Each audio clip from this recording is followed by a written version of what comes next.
রত্না, হ্যাঁ ভাবি। কি করতেছিস? এই যে ফোন দেখি ভাবি। তোমার জন্য একটা গুড নিউজ আছে। কি গুড নিউজ শুনি? সুন্দরীর তো বিয়ে ঠিক হয়ে গেছে। সরো, তোমার খালি এক কথা। মানে তুমি তো আসলে বিয়ে দিয়ে আমাকে তাড়াইতে পারলে বাঁচো, তাই না? একা একা রাজত্ব করবা খুদাই। তারাইতে পারলে অবশ্য ভালোই হতো। আচ্ছা জায়গা, শোন, ওইটা বিষয় না, সত্যি রে, একটা ছেলে দেখছে তোর ভাই তোর জন্য। তো শুনি তোমার ছেলে কি করে?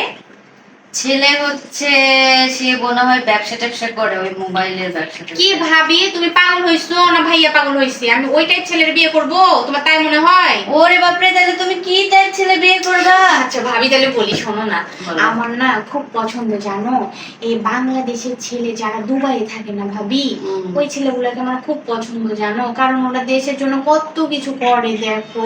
তারপরে আমি আমার বন্ধু বান্ধবীদেরকে তোমার বলতেই ভালো লাগবে যে জামাই দুবাইয়ে থাকে, কি এক্সাইটিং ব্যাপার সে। ওরে বাপরে, মনে হয় দেখো না ভাবি।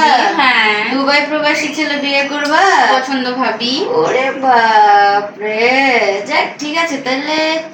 কি করা যায় বলো তো ভাবি, তোমার মাথায় তো অনেক বুদ্ধি। হ্যাঁ শোন, তাহলে একটা বুদ্ধি বের করি।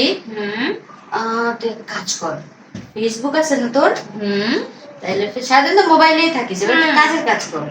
ফেসবুকে দুবাই থাকে, দুবাই প্রবাসী ওরকম ছেলের সাথে একটা বন্ধুত্ব কর।